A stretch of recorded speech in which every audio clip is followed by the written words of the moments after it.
আন্তর্জাতিক অপরাধ আদালত আইসিসির দুই বিচারকের উপর নিষেধাজ্ঞা আরোপ করেছে যুক্তরাষ্ট্র। মার্কিন পররাষ্ট্রমন্ত্রী মার্কো রুবিও বৃহস্পতিবার এই নিষেধাজ্ঞা ঘোষণা করেন।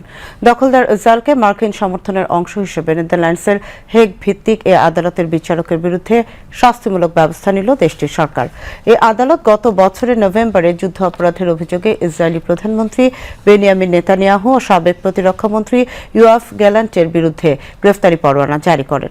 এরপর থেকে আইসিসির বিরুদ্ধে ব্যবস্থা নেওয়ার হুমকি দিয়ে আসছিল যুক্তরাষ্ট্র। গত সপ্তাহে ইসরায়েল আইসিসির পরোয়ানার বিরুদ্ধে আবেদন করে, কিন্তু এটি প্রত্যাখ্যান করে আদালত। মার্কিন পররাষ্ট্রমন্ত্রী এক বিবৃতিতে বলেছেন, মঙ্গোলিয়া ও জর্জিয়ার দুই বিচারক আইসিসিতে ইসরায়েলের আবেদনের বিরুদ্ধে রায় দিয়েছিলেন, তাই তাদের উপর নিষেধাজ্ঞা আরোপ করা হয়েছে। এদিকে ইসরায়েলের প্রধানমন্ত্রী বেনিয়ামিন নেতানিয়াহু মিশরের সঙ্গে $3.5 কোটি গ্যাস চুক্তির ঘোষণা দিয়েছেন।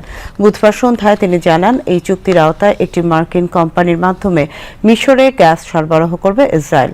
নেতানিয়াহু এমন এক সময় এই ঘোষণা দিলেন যখন দেশ দুটির শীর্ষ নেতাদের বৈঠকে বসতে চাপ দিচ্ছে যুক্তরাষ্ট্র। টেলিভিশনে সম্প্রচারিত এক বিবৃতিতে নেতানিয়াহু এই গ্যাস চুক্তির কথা জানান। এটাকে তিনি ইসরায়েলের ইতিহাসের সবচেয়ে বড় গ্যাস চুক্তি হিসেবে বর্ণনা করেন। তিনি বলেন, চুক্তির অর্থমূল্য 11,200 কোটি শেকেল বা প্রায় $3,460 কোটি। যুক্তরাষ্ট্রের জ্বালানি কোম্পানি শেভরন ইসরায়েল থেকে মিশরে গ্যাস সরবরাহের কাজ করবে।